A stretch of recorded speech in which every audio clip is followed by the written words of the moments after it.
All right, guys, what's good? This is our 51st episode, I believe, together. But anyways, welcome to Film, where we break down films in the way anyone can enjoy. Whether you're new to movies or a seasoned fan, you're in the right place. And to my left, I got my boy, Isaiah ZDB Aramia. How you doing, man? And also, welcome back. Yesterday I took a shower at 1 in the morning. Oh, okay. Good. Pretty good. Felt like a shower. And so in my shower, I have like a window off to the side.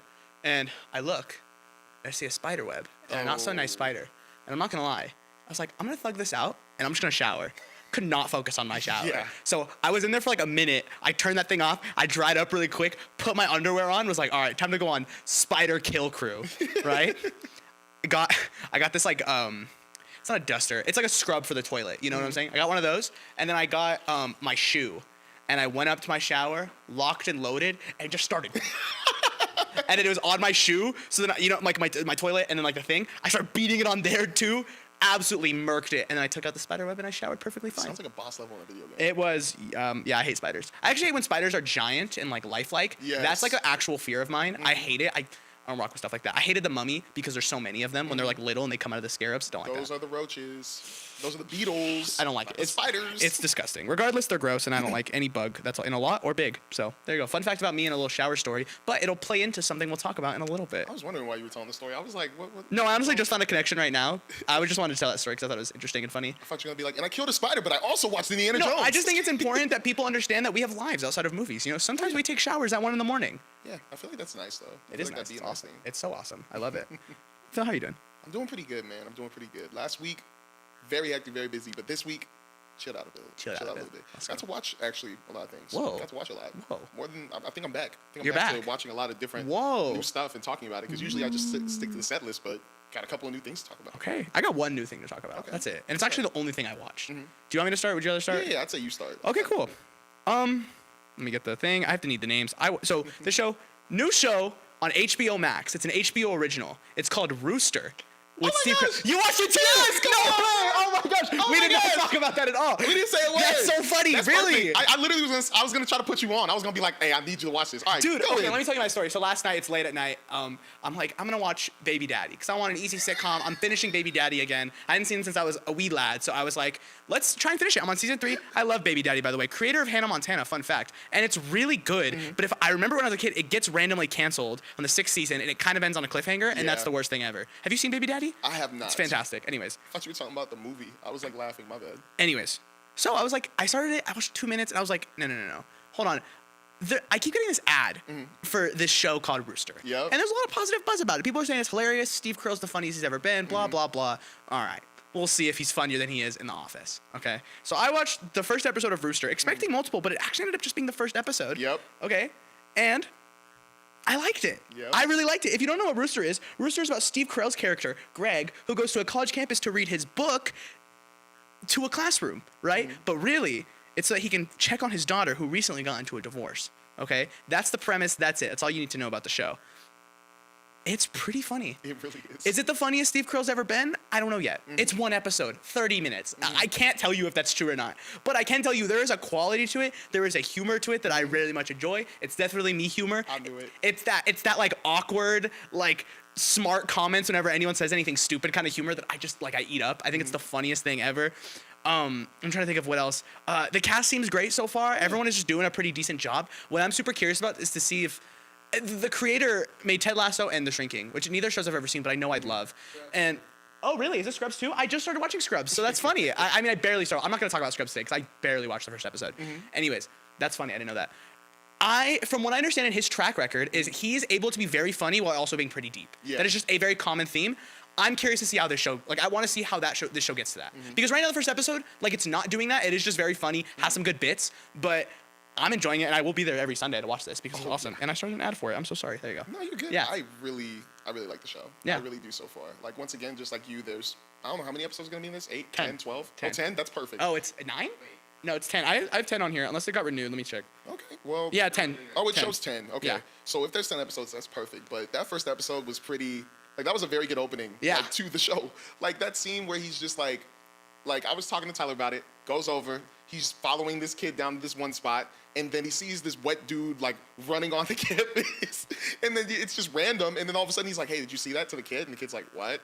Yeah, did you see that? What? Never mind. Are we supposed to wait here? He's like, and then I'm just like, okay. And then he just says, idiot with mustache or something. And then he's like, I heard that. You know how mad I would have gotten if I heard that after you go like this? I would have been like, you know what? You deserve that, you little. And I would have gone in. I'm not going to lie. Steve Carell's better Steve than me. Carell did not do that. He's way better than me. He just went, okay. Like, I love when he does that. I love when Steve Carell goes, okay, on to the next thing. And there's so many times in this show when that happens. Like, that scene where he accidentally buys alcohol for that kid who was underage.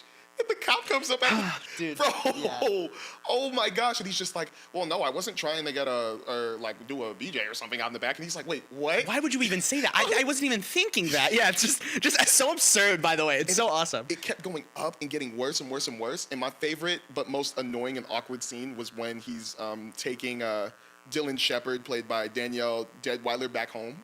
Yeah. And she's trying to get him in the house, and he's just like, I don't know, like, maybe just calm down. Let's have a drink. And she's like, okay, do you want to have a drink? No, I'm sorry, I can't. I literally almost pulled my hair out. I was like, why would you tell her to chill out? You want to have a drink, and then you just go, actually, on second thought, I don't want a drink. I just don't think this is right. When she broke her window, I actually felt that, because I was like, yeah, that's how the night's going. So awkward. I love it. That's why I'm excited for these next episodes, because I feel like it's just going to get more awkward and crazy. Do you feel like it gets, like, well, I mean, it's already good, but do you feel like it gets better for him? Yeah. Oh, like better. What do you mean better for him? Like he gets funnier, he gets more interesting. Like what?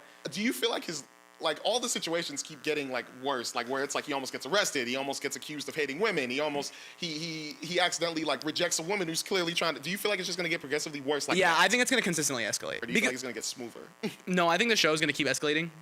From what you could tell, without spoiling the end of the first episode, things escalate pretty hard. I think for Steve Carell's character, I doubt. Here's the thing: a lot of the like random like bits that happen in the show of like things just like not working out for him or him being dumb, whatever. Very small things. Like it's just very like fun, silly. Like this is stupid. Why would you say that? You know. I think as the show goes on, it's probably gonna get worse. Things are gonna start unwinding. Things are gonna get really bad. Whatever. I'm curious to see if the show gets dark. That's kind of what I want. Like I'm super curious to see how the show is gonna balance comedy and maybe more like serious drama elements because I think. After this first episode, those things are clear that that's going to be prevalent. There's going to be, the show's going to tackle some serious subjects. The show's going to actually have like a fairly like consistent plot that's going to be relevant to the story. It's not just going to be one-off episodes that are like, funny. Like this show's trying to tell a story, and I think you could just tell by its production value, the show feels kind of prestige. It feels different for sure when you compared to like maybe like a sitcom you would watch. Like again, I talked about it last week. I just recently finished Superstore. Like I can't imagine Superstore looking like this. You know, Superstore's super bright and fun because that's what it is. This show has like a weird grain to it that like they're definitely doing something different here, and I'm all for it. I really like it. It feels different. So I can't wait for Sunday. Yeah, I can't wait. It's gonna be awesome. I'm glad we both watched this. You know what's funny is I thought I was gonna watch it. And I was gonna sell you on it. That's funny. Okay, it's great minds think alike. Great minds think alike, and I almost didn't even watch it. So I fell asleep watching it last night, and then I finished it this morning once I woke up. So I hate when that happens. Yeah, luckily I'm pretty good at like I could feel my eyes closing, so I turned it off and then I went to bed. Yeah. All right, Phil. What else are you watching? So still continuing my Daniel Craig James Bond like marathon. Nerd. Yeah, I'm a big James Bond nerd. Getting for the game. Getting ready for the game. Definitely. Getting ready for the game. I'm gonna try to catch up on all of them if I can. I need to start. I want to. I at least want to watch the Daniel Craig stuff. At least because I know that's like some of the peaks. Casino Royale. Everyone always talks about. Never seen Casino Royale. I need to do it. I'll probably bite the bullet at some point. Casino Royale is so much better than I remember. Hey, we're doing the Isaiah 2026 homework thing that I haven't barely touched, so I need to get back on it. I'm appreciating Daniel Craig more. I am. But watching like finish Casino Royale, definitely like one of the best Bond movies like ever. Finish Quantum of Solace. It's okay. I was like, this is way shorter than I expected. It was really short, like an hour 30, hour 20-minute movie. Got to Skyfall again. I've seen Skyfall before when it was nominated and I believe won an Oscar. Oh, wow. I wanted to watch it because I don't think I remember a Bond movie winning an Oscar. Maybe has in the past. I don't know. Don't kill me. Octopussy, maybe? Maybe. But it was...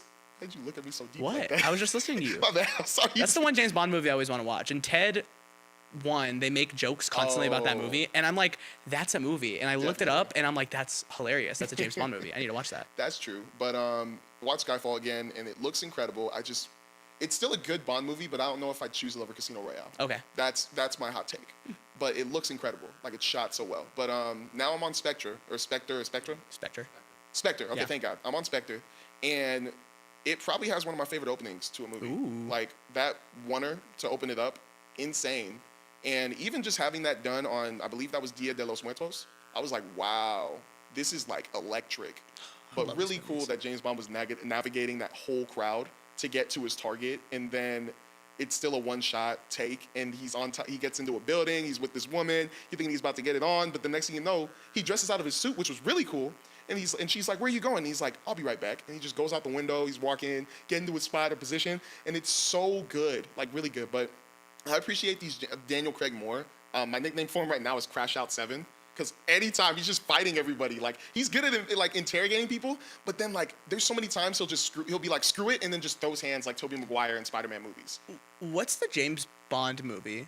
It's Daniel Craig where he gets hit in the balls by the thing. Casino? That's Casino, yeah. Yeah, Casino Royale. You're talking about when he's sitting on the chair? Yeah, that's like, Casino Royale. Yeah, geez. That hurt. Sorry, I don't know why that. Whenever I think of James Bond, honestly, I think of that or Octopussy. Like, it's so bad. Those are the two things in my brain, which like might be really weird and messed up. I don't know. I just don't know much about James Bond. It's okay. He's supposed to be a smooth, like. Oh no, chill. I'm like aware of what his character is. Oh, yeah, it's just yeah, like in terms of like scenes, I don't know any. I'm so blind on these movies, and I know I would love them. Yeah, I know I would love them. The but action's insane, but Daniel Craig is good because personally, Pierce Brosnan's my favorite. But watching these like my Daniel friend, Craig that's his movies, favorite too. My friend, that's his favorite too. Yeah. I just really like Pierce Brosnan. He's just smooth. He like handles stuff really well. But Daniel Craig, he's so funny when he's crashing out. Like they'll be like, "Don't blow up! Stop breaking stuff! Stop killing people!" And he'll just be like, "Okay, mom," and then he just goes out and just does worse. And I'm like, "Bro, damage control is not your thing."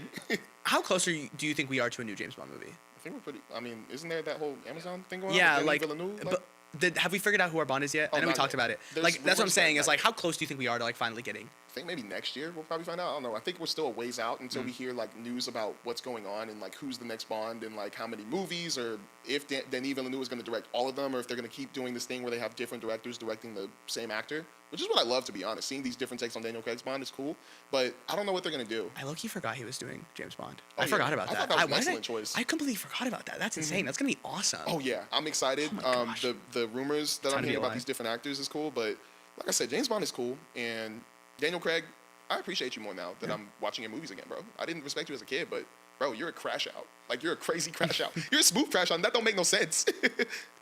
But yeah, Anything else? no. Nothing to report? Wow.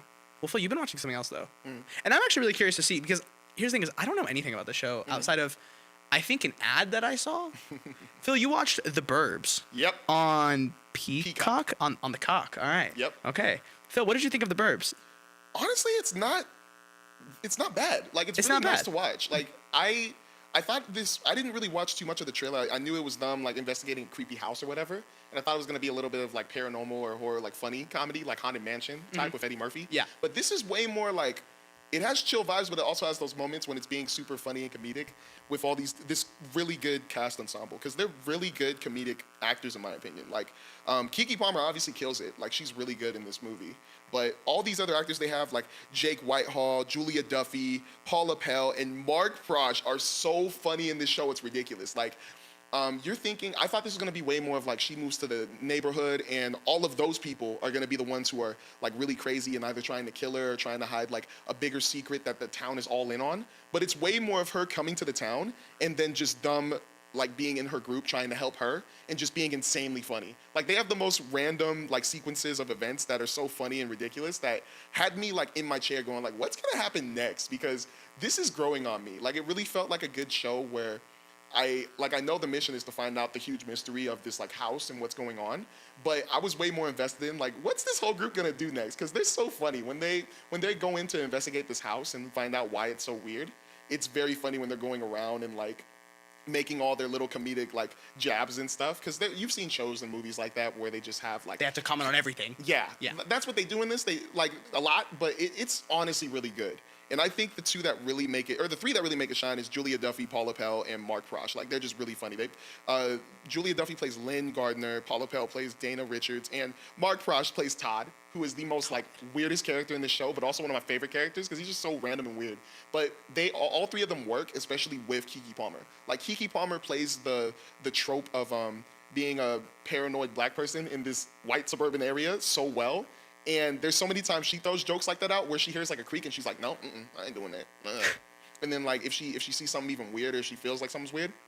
Yeah, that's too much for me. I ain't doing that. I'm gonna chill right here with my book. I'm gonna chill with my blanket, relax. But it was a really nice show. And then the mystery that they give you, didn't expect it, but it works. And the way they ended it hints at a second season.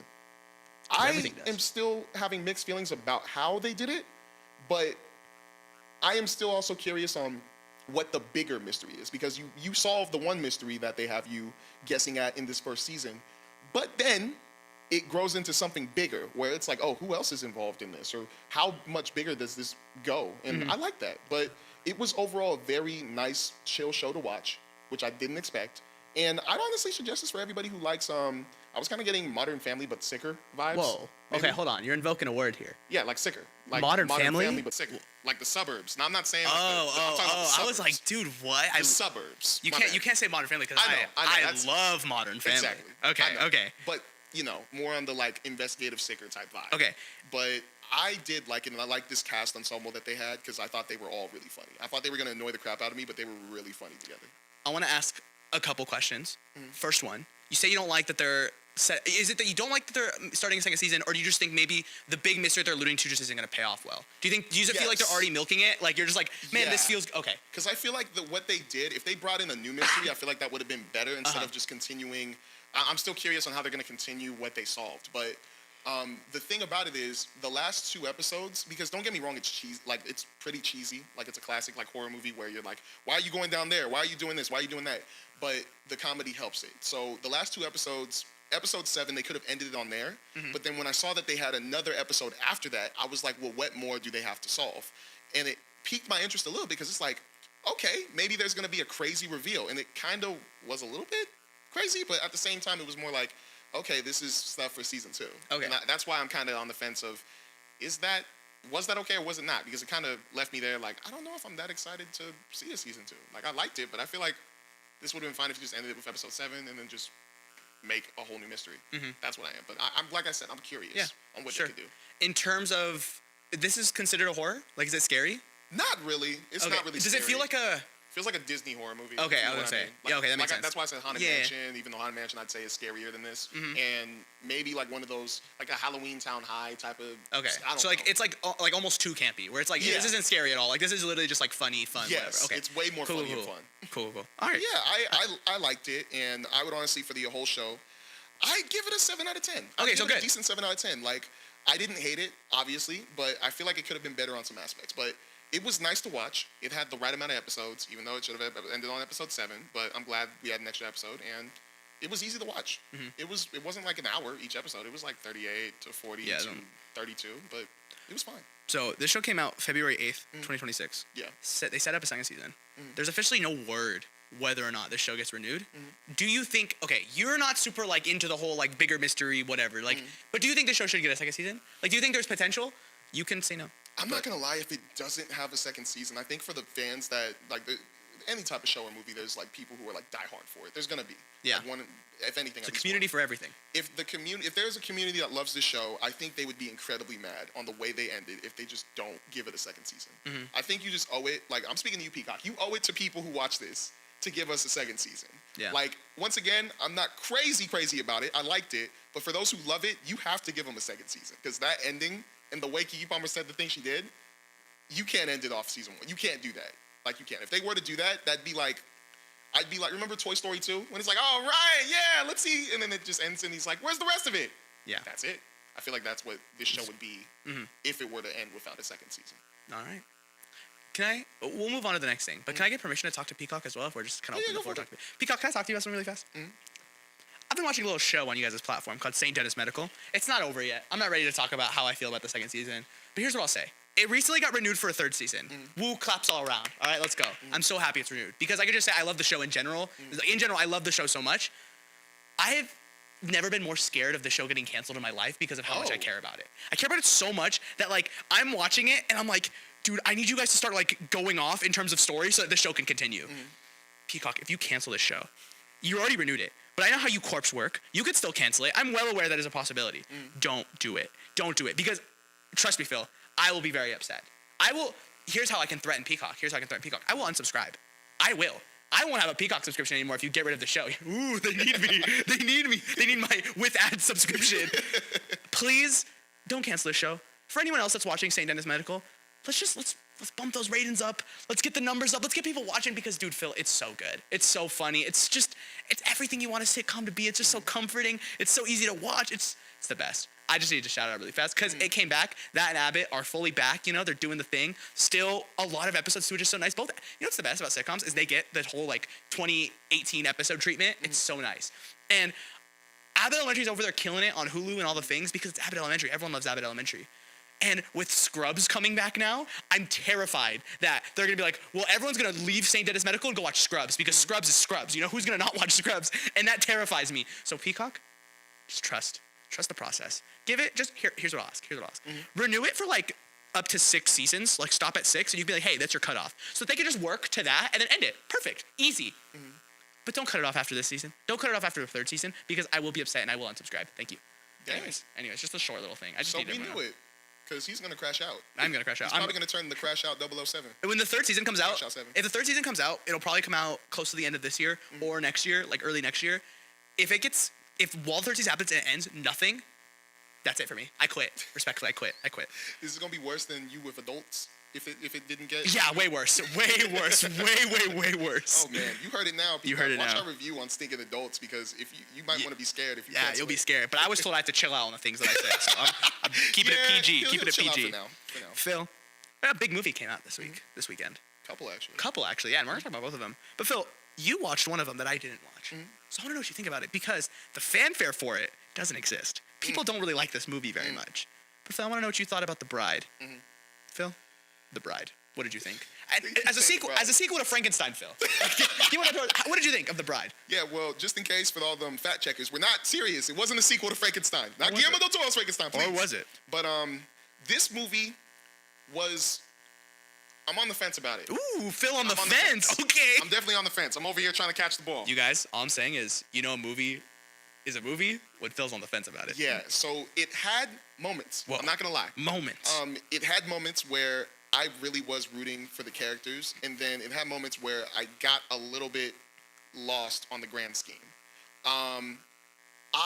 If you guys don't know, The Bride is about, The Bride played by Jessie Buckley, and Frankenstein played by Christian Bale. Cool. And it is a different adaptation of the Frankenstein story, where it's told in the POV of the bride. And that was already interesting me because, one, I saw Hamnet, and I heard Jessie Buckley was playing the bride, and I was like, oh, I'm definitely there. Come on now. She's probably going to win Best Leading Actress, just saying.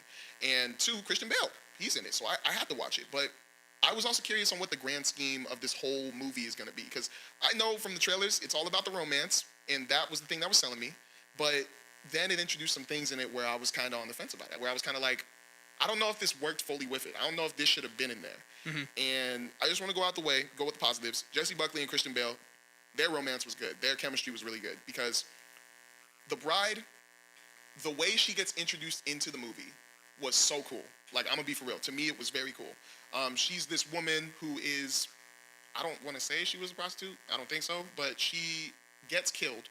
And the way she transforms into the bride, it's kind of hard to say. Like, at the beginning, you get this weird monologue from, I believe it was her playing Mary Shelley, the author of Frankenstein. And then she is, you're wondering why we're getting this whole monologue at the start, but then she's talking about, the story's going to change. And then you have Ida come in, who is the bride, and Mary Shelley is possessing her in a way, like getting into her mind, making her change slowly. And then I'm getting hyped because I'm like, wow, this is pretty cool. Like, Mary Shelley's transporting herself or like getting into the bride. That's pretty cool. So Ida dies, and it's getting me hyped because that was kind of the title sequence of it opening up, and it shows the bride, and then it flashes over to Frankenstein, and it's like, whoa, like, all right, what happened? What's going on with the Mary Shelley thing? That's one of the things that kind of annoyed me. So they open up this scene with Mary Shelley like going into Ida's body, and it seems like they're gonna share it, but then they kind of don't really play with that more throughout the movie. Like, it comes up sometimes, but they go away from that, which kind of annoyed me because I thought that was one of the coolest things in the movie. I'm like, you're telling me Mary Shelley's becoming like the bride? That's nuts. That's really cool. That I like that if that's really the thing happening, but they don't really play into that. Christian Bale's Frank I thought was really nice because his whole thing, just like Frankenstein and the other movies, or even in Creature Commandos, remember? With the whole, like, I want my companion, and he's chasing after the bride. That was pretty much this, but it was way more sweeter, and you actually felt for him. He wasn't like a super huge creep. He was more like a guy you could understand, in my opinion, why he wants a companion. And Christian Bale did a very good job of showcasing, like, the sweet side and also the sick side of Frankenstein.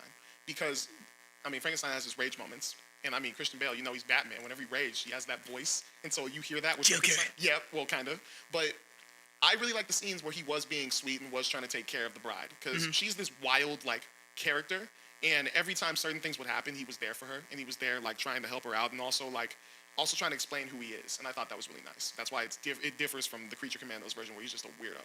Like, just a straight crazy weirdo. But I don't know. I think the discourse, because I'm telling you the romance side, there's other stuff to it that I just really feel like shouldn't have been in it. Like, Penelope Cruz and Peter Sarsgaard are in this movie, and they play two detectives, and they're investigating those two. And I feel like that side of it didn't have to be in there. It honestly, any scene that showed those two coming into it bored the heck out of me.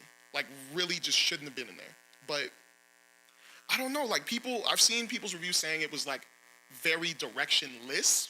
Like, and that's what I wanted to ask you. I was going to ask, like, I hear a lot of people saying the script is kind of all over the place. It feels like a mess. Did you feel that? In a way, yes. But at the same time, I think the grand scheme of this was the romance, which I think was the main goal of this movie. That's why I'm thinking, yes, there were extra things that were in it that made it a little bit over the top. But I think the story of the romance of the bride and Frank worked, honestly. Like, it accomplished its goal, and that's the sole thing I could see and focus on that was good. Like, the other stuff that was mentioned in it was pretty small that I don't feel like it really fully ruined it, but as long as the romance, as long as I can follow that, as long as that didn't change too much, I think it still accomplished its goal. But it's nowhere near a perfect movie. Like, it has its problems, but I don't think it was directionless. I think it just had a little bit too much on the side of it. But for the grand scheme, the romance of it, I think it nailed it. I think it did, because Jesse Buckley and Christian Bale killed it. Right. Like, they really did. What would you give a score? I'm going to have to go with a low 6 out of 10. Low 6 out of 10? I'm going to have to. Only because, like I said, when the other stuff does happen, that really does ruin it for me. But there's so many more scenes of Christian Bale and Jesse Buckley being the bride and Frankenstein, and their moments that make it so much better. Like, really do. And that's the thing I liked about it. But, yeah, I have to stick with a 6 out of 10. Okay. Here's my question. If they cut out a lot of that, like, if they cut off a lot of that bloat, a lot of that, like, sounds like side plots. Yeah. You bring up the detective stuff. Is there any other stuff? Is it just that mainly? Yeah, it's honestly that. The mob boss thing they had was okay. It didn't bother me too much because it played into the bride and what she, like, a situation she caused. So I kind of like that. But it just, those two as detectives really were just bothering me because I feel like they just didn't have to be in there. So you think you cut out the bloat, you think this movie would be better? Probably, yeah. Yeah. I'd say so. The movie probably would be better if you cut out the bloat. Did you feel the length?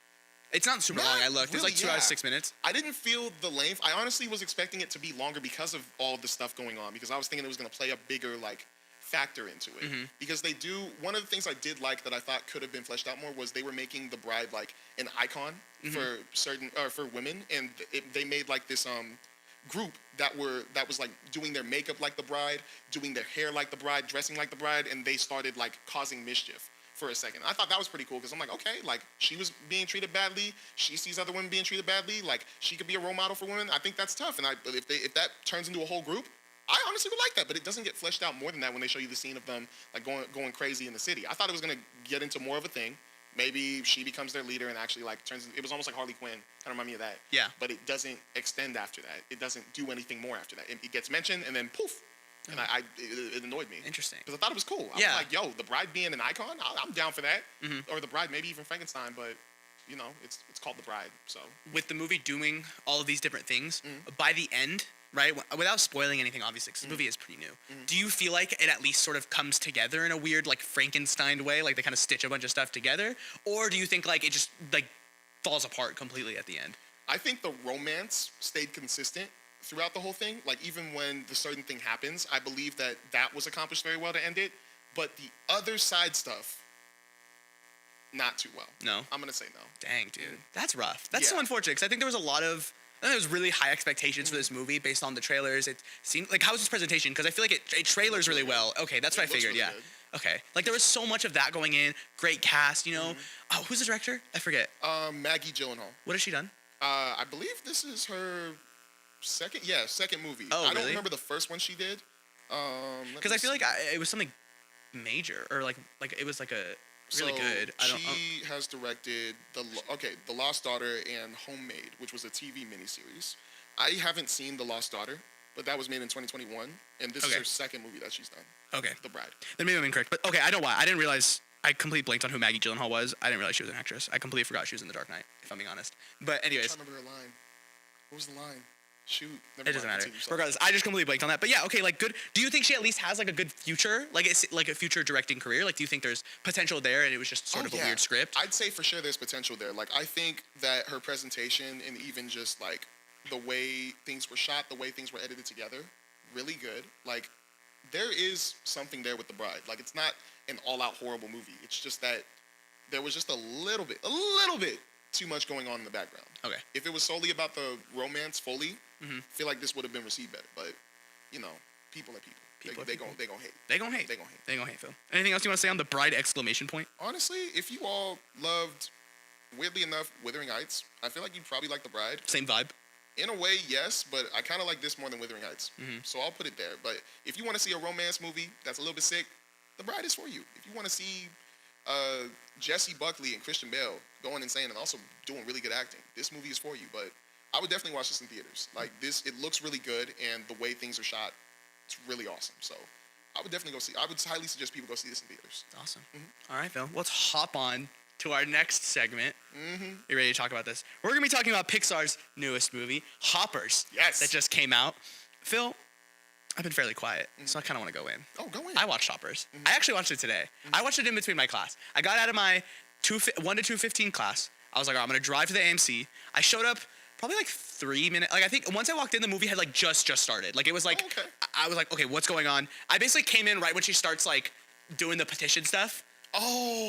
Did I miss something? Please don't tell me I missed something. You missed a pretty good scene. No, dang it. Really I was in such a big rush and I didn't want to watch it in 3D, so I didn't go for a later time. What did I miss? Can you just tell me really fast? So at the beginning, because This is the beginning. It's not a spoiler. It's not a movie. Yeah, at the beginning, there's a scene where they really do a good job of explaining Mabel's character with her as a kid in elementary school, grabbing all the animals and then trying to set them free. Oh, that's cute. Because they're, you know those little animals that kids have in their classrooms, Yeah. class pet? She was trying to grab them and set them all free. Okay. After that, she doesn't succeed, but it shows like she loves animals and nature. And then after that, she goes, her mom, she's yelling at her, like going like, you can't do that, drops her off at her grandmother's. She's mad. Her grandmother's trying to make her feel better. And they go out into that nature. Okay, so it's like the beginning of, okay, cool. Exactly. Which I got still from the rest of the movie. That's fine. Cool, I just missed that scene. Needed to make sure I got that. Cool. Now you know my perspective going into this movie and my review, okay? Boom. So I showed up, just trying to get the petition signed. Phil, this movie was, I think, interesting for me because I think going in, I was like excited, but I didn't have high expectations. I just really thought the movie looked really funny. Yeah. So I was like, okay, at worst, I'm gonna have a laugh a lot. I'm gonna have a good time at worst, you know? And I'm pleasantly surprised that not only do I think is this one of the funniest Pixar movies, Yes. I do actually think this movie has a really great and important message that we'll get into in a little bit.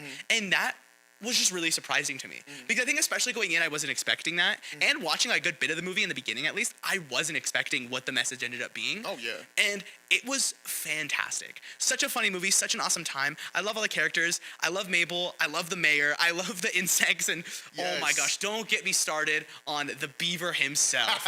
King George. Dude, King George is the best. I freaking loved him so much. And I thought this movie was absolutely excellent. I'm going 8 out of 10. I'm going an 8 out of 10. But I think if someone told me this was in their top 5 Pixar, I wouldn't disagree with them. Or I would disagree, but I wouldn't be like, that's wrong or that's dumb, you know? Like, I think that's very valid. I think the only problem in quotes, is that I think for a lot of Pixar movies, the ones that I would consider my favorites, like the 9s and the 10s out of 10s, usually are things that I relate to more. Yeah. And this one, I thought it was a very great message, and I think a lot of people need to hear this. I just didn't relate to a lot of the characters in this movie. So I was just kind of like, I'm going in with emotions, and I didn't get super emotional, but I did feel things, you know? I was just like really into what this movie was trying to say, and I thought it said it well. But it wasn't like a controversial pick for me, Onward. I love Onward so much because as someone who has an older brother who loves his older brother so much, that movie stuck out to me because that bond between the two of them was just like, it hits home, you know? And a movie like Coco, as someone who I think it hits for basically anyone because most people like have families, you know? But that movie, as someone who comes from a big family and who like precedes you, your heritage matters so much. A movie like that was just like, it hits really hard, you know? This movie doesn't really have any of that for me, but I think it's still incredible and I loved it so much. Just saying, Coco's a 10 out of 10. Coco's a 10 out of 10. It's It's a peak. 10 out of 10. Or It's- Wally, it's- dude. Oh my gosh, Wally. I love Oh, Wally. yeah. Wally's the best movie ever. Oh, yeah. Anyways, Phil, let's talk about Hoppers. What'd you think? I'm just getting it out the way. I Yeah. gave this movie a 9 out of 10. Woo! I really like this movie. Like, I was very... Well, it's not even just that. I feel like this healed me because when I watched Elio, I mean, y'all, if you haven't... Oh, Phil hates Elio and the Bosco movies. movie, I don't hate it. It's just that I thought it was going to be a little better. Yeah. Like, on this situation it was touching on. But this healed me because one of my favorite things about Pixar movies is you have a main character. Yes, they're good. But you also have incredible, really good and addicting side characters. And this movie brought me back to really cool, addicting, and funny side characters. And oh my gosh, like, King George, really good. That scene he gets introduced to where he's like teaching everybody like dance and everything, so good. John Hamm as the mayor, incredibly funny. And I love the scene where he's arguing with Mabel and it flashes back and forth. You're at my home. What are you doing? My mother lives here. And they're just going back and forth. But I also really liked the Insect King that I did not know was Dave Franco. Oh, I noticed it immediately. And can I be honest? It like kind of bugged me. Oh, for real? Like I noticed it and I'm like, dude, like it just sounds like him. It just sounds like him. I need him to stop, please. I love that, man. Yeah. I'll be for real. But also the gecko or the lizard, along with the bear and the other beaver that was all like looking sleepy and chill. Like I love those my characters, bro. gosh. Like this one has a lot of so many of like really good. I think this is one of my favorite Pixar movies with side characters. Wow. I think it might be because I just loved all of them. When you get introduced to the council, I thought all of them were Oh, the funny. council's Flap around and find out. I died. I think my theater died when he said that. But I didn't know Meryl Streep was the butterfly. Oh, I didn't know that either. I did Wow. not know Meryl Streep was a butterfly. That's actually insane. I remember the certain scene came up where, and I mean, we're talking spoilers, so the scene where, Oh, I didn't know we are we? I mean, I feel like we've been spoiling stuff. We just talked about the beginning. That's not a spoiler. That's the Oh, first never 10 mind. minutes of the Okay. movie. We'll talk about spoilers in a second. I Let's kind of really, you know what? pump the I just brakes. really We'll love go. this movie. Yeah. I really did, and I have to rewatch the Pixar movies to see if this would be my top 5. I feel like it is if I gave it a 9 out of 10, but there's a lot of Pixar movies I give high ratings for. off the dome. Try. What's your top? I mean, Coco number 1, Uh-huh. Toy Story 1 and 2 up there, 3 maybe. Okay, no, I don't think it could make my top 5. I don't think it can. I know my top 3 off the dome. Like I just kind of like it's secured. I think it might just be Coco, Toy Story 1, Toy Story 2, and then Toy Story 3. Wow. And then This guy loves Toy I Story. love Toy Story, bro. Toy Story's good. But that 5th movie, I don't know what that... Maybe Hoppers. A Bug's Life? I love A Bug's Life. It's so good. Maybe A Bug's Life. I don't know. I'm going to have to think about it, but Yeah. I don't think it makes my top 5, but it gets close. Yeah. I don't think it does. And I don't think that's like crazy to say. I think this movie is really funny. I think my favorite gag or something they briefly reference, I think this is also in the trailer, is when it's like, oh, this is like Avatar. It's nothing like Avatar. This is better than Avatar. I can kind of see that. And here's what I'll can explain. kinda see that. Is I think at least the first one, Story-wise. and that's what I'm saying, is I think the first one, right, if we're comparing the first Avatar to this, I think this movie just has so much more heart than Avatar does. Yes. Like, I'm going to say it's still... Avatar's still close, but this has more heart. And here's why I say that. I think Avatar is so blatant on here's what the theme is, right? Yeah. Humans are destroying society and they're here to destroy nature here. This movie, I think, adds a lot of nuance to that that I think Avatar never really gets to. You know? Because Avatar, very much so, is about damaging the environment. You're damaging the environment. Humans are bad. We need to fight them. Yeah. Right? This movie kind of portrays that differently. Oh, yeah. Portrays it differently where it's like, hey, like, look at the humans damaging the environment and taking these animals out of their homes, but also like let's give you a glimpse of how these characters live on their own and how they feel like they need to do good and whatever. And we'll talk about themes in a second. But that resonated with me because I like that this movie wanted to discuss nuance. Yeah. Because I think nuance is so important. I think it's easy to see things black and white, but once you start discussing that gray, that's when you get some more interesting conversations. Oh, yeah. And I think this movie you can have very interesting conversations about because it wasn't afraid to really get into the nuance of it. So fantastic movie, dude. It's so good. I was really thinking about that through the movie, though.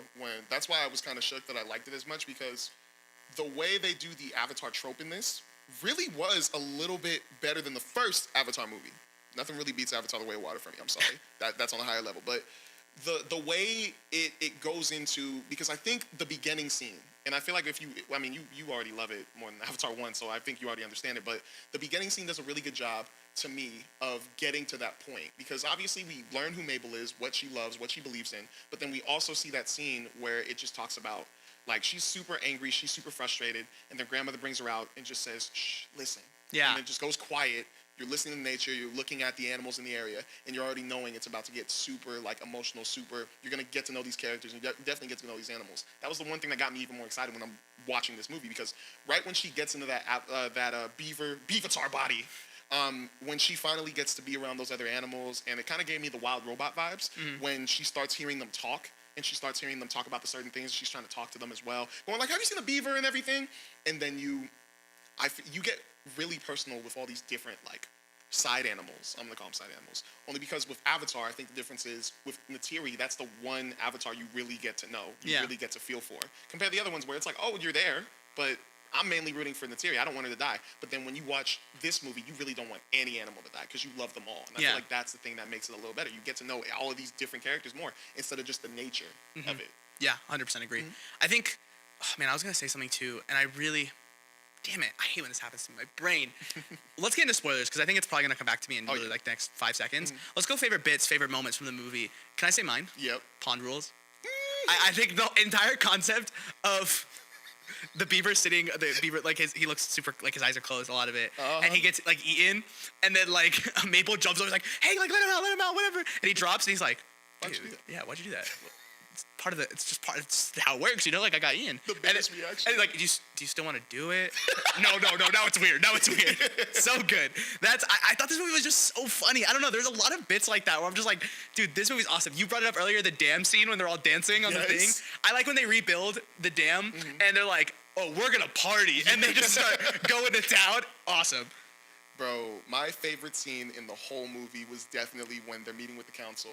She squishes the My butterfly. theater gasped, like audibly, and so did I. Everyone did. I went, bro, I was so shook because, you know, I thought that character was going to be more, like, in the movie. And then right when that happened, all I heard was, and all of us, all the kids, everyone, I was dying. Everybody was laughing when I started laughing because I literally just went, no way. An animal just crushed another animal, and then everybody just started dying. And then my whole group, because I went for a huge group, they all heard me laughing and going crazy, and they all started laughing. But then even when, like, the reactions after, she was like, huh? oh my gosh, the like rubbing on the wall. The little lick on the wall, I went, oh my gosh, they're gonna kill her. That was insane. Dude. I didn't expect that. It was so random. And here, can I tell you, probably my favorite part about this movie? The way it subverts your expectations. I think this movie sets itself up for the mayor's the villain. Yes. This is who we hate. We don't like him. He's the one trying to build the highway so the animals can't live. He's putting the nasty noises so they can leave their homes. What a jerk. But what quickly happens is, hey, the mayor's actually not that bad of a guy. He's just doing good the best way that he can. Yeah. And I think that's a major theme of this movie. I mean, freaking King George says it, you know? I got his name right? I didn't say that wrong. I don't know why I second guessed myself. Yeah. He even says it, like, there's a great conversation between him and Mabel when they're walking, and he talks about how his dad left him and, like, banished him from the kingdom or whatever. And Mabel's like, yeah, he sucks, right? And he goes, I don't know. I think he's good. They're like, why are you saying that? Like, he sucks. He's the worst. And he goes, I don't know. I just think he was doing the best that he can, you know? She's like, I don't think that makes him good. And then he hits her with that, but wouldn't you like to believe that everyone can be good? Freaking magic. I was like, dude, that's conversation, like, I don't know, that just hits so hard. And then to reflect that later on with the mayor, where this whole time you're like, this mayor sucks, he's the worst, he's building these highways, whatever, to see him like wake up in his super nice home, he's living luxurious, he's taking a cool shower, making the breakfast what you think is for himself and making it all look nice, and then he sits down and it's to his old mom who he takes care of. And then when he walks outside, you notice how small his house is, like, actually, and he just lives with everyone else like it's normal. That's awesome. Like, that's so cool because you have this expectation that, oh, this character's the worst. He's evil. He probably lives on nice and rich and luxury. No, he just like chills at home, I guess, when he's not doing mayor things, you know? He's just doing the best that he can. Exactly. And he is a little egotistical. He is a little power hungry, sure, but like he isn't a bad guy. And I think that's what I loved about this movie so much. That, and then the line of the movie, we're all in this together. I think another very important idea where I think in today's age where a lot of us are maybe different culturally, religiously, politically. There's so many differences between all of us. I think we can all hate each other because of those differences. But really, like, if we're thinking about what we all have in common in that way, a way that everyone would agree on, it's that we all live here and that we're all in this together. You know? And that's what matters, right? That we're all here. And that made me really happy that Pixar was willing to talk about both those subjects. Because I think so many people are afraid of the nuance, afraid of the, no, this person's evil and this person's good. No. Unfortunately, that's just not how the world works. Even look at Mabel, right? Mabel is portrayed as this character who gets things done, is great, and is awesome, and she's fighting for the people, you know? She's fighting for the animals. But every time she tries to do good, she messes up and makes things worse. Like, she's actively a good person, but she's doing bad. She's not making things any better, you know? That's cool to see that reflection of, especially with the mayor, the exact same way, where he's this bad guy portrayed here, but he's making the lives of all the people better, you know?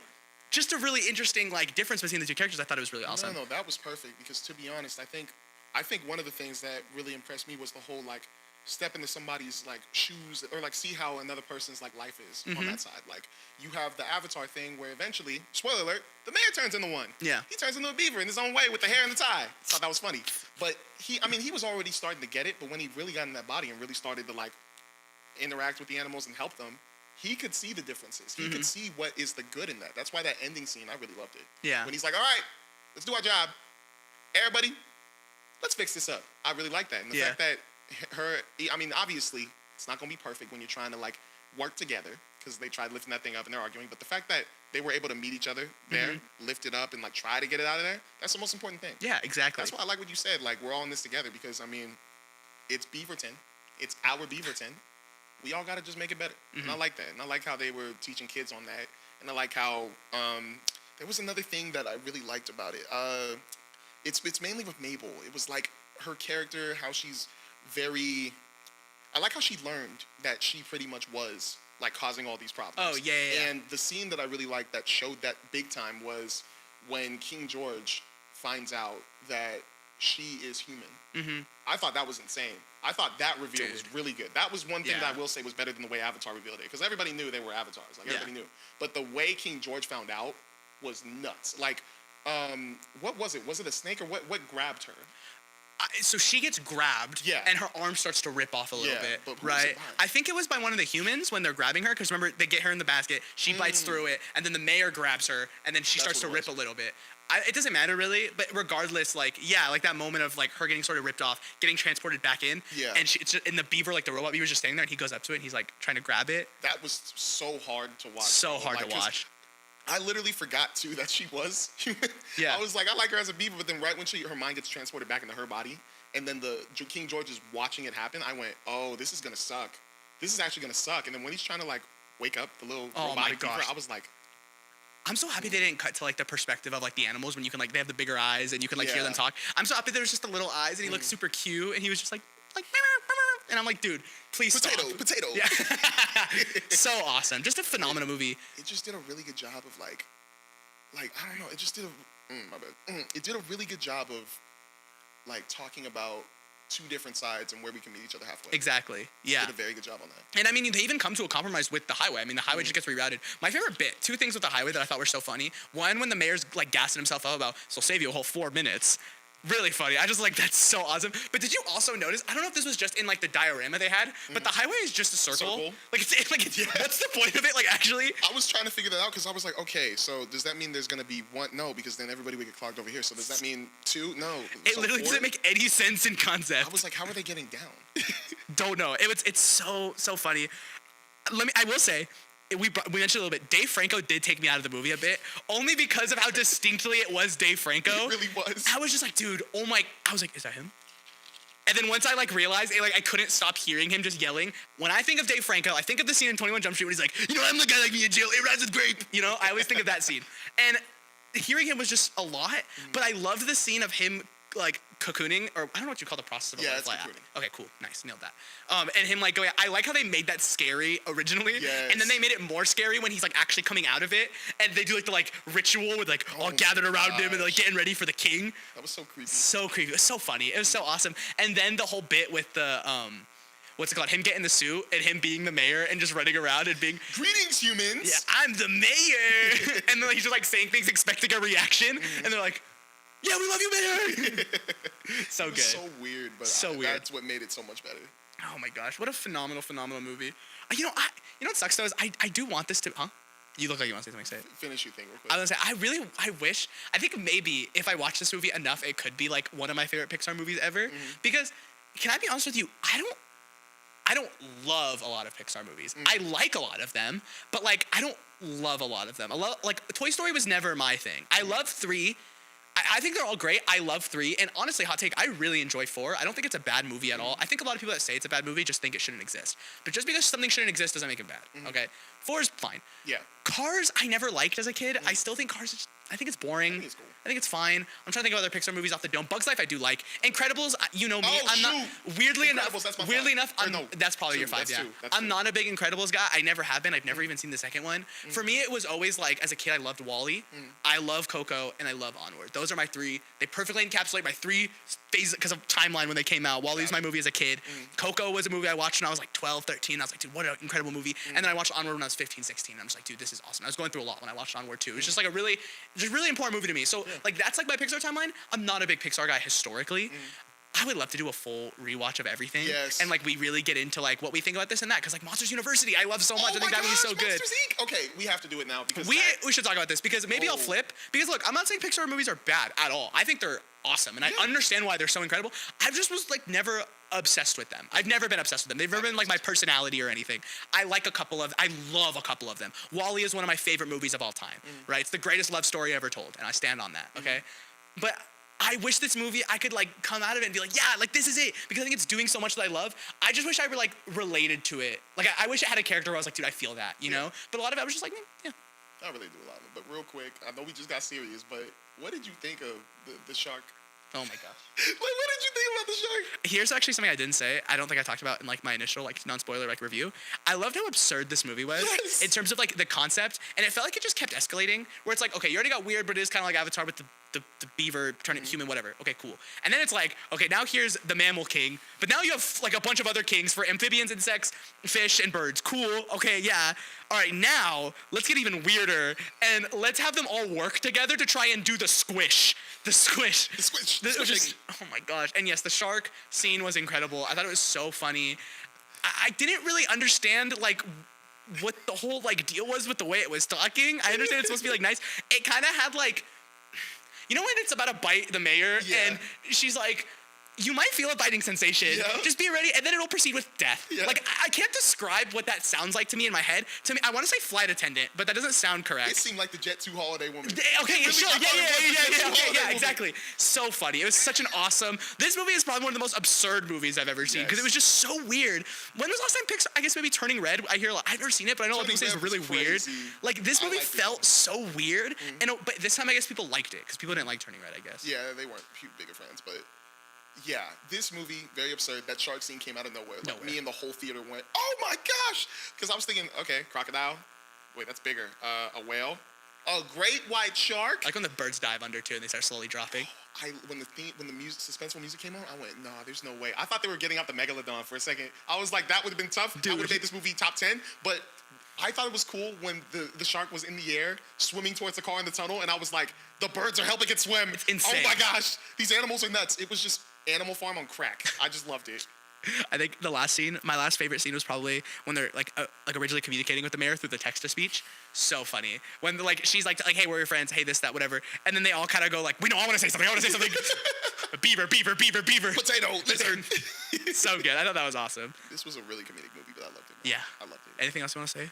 Please go watch this in theaters, please. Dude, please, honestly. please. Like, this is one movie that I, like, not just Sinners, like, you have to go see Sinners, but this is a movie I need everybody to go see in theaters 1,000%, in any format you can. Like, you know what's kind of awesome is you don't even have to say that. This movie's killing right now. Oh, it is? Yeah, it's killing. I think it's the #1 highest grossing original animated movie of all time. It just beat Coco. So it's like, or at least for a weekend, I think. I think it's like for the weekend. If it makes Still, $1 billion, I'm gonna be so happy.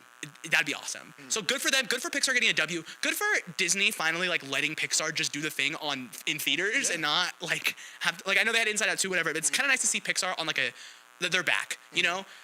Last thing I'll say, I hope they make more stuff that's original like this instead of relying on sequels, because it's kind of crazy that like that kind of feels like what Pixar is now, is just the sequel team. They're doing Incredibles 2. Just got announced they're doing another Monsters Inc., which is cool. They're doing another Toy Story, obviously. I think that's next for them, right? That's this month. That's in July. Toy Story 5. Yeah, that's July or June. June. I don't know. It doesn't matter. Who cares? Summer. Who cares? People watching don't make a lot of money, and then people will hate it, but they don't make a lot of money, so... Yeah, so like good for I want them to go back to doing stuff like this, doing stuff like Coco, doing stuff like WALL-E. I miss when they were the people that were like, let's do A Bug's Life, let's do Toy Story. Oh wait, now let's do Monsters Inc. Let's do Nemo. You know, like, and they're moving around. And now they're like the sequel people, and that kind of sucks. There's so many good Pixar movies, so we'll do a rewatch. That'd be fun. But yeah, guys, thank you so much for watching another episode of the Film Podcast, where we talk about films the way that anyone can enjoy. Next week, the Oscars, so make sure to like, comment, subscribe, and all the things. YouTube, Twitter, Instagram, TikTok, and Spotify for you audio listeners. Please. Thank you guys so much for watching. We'll see you guys. Bye-bye.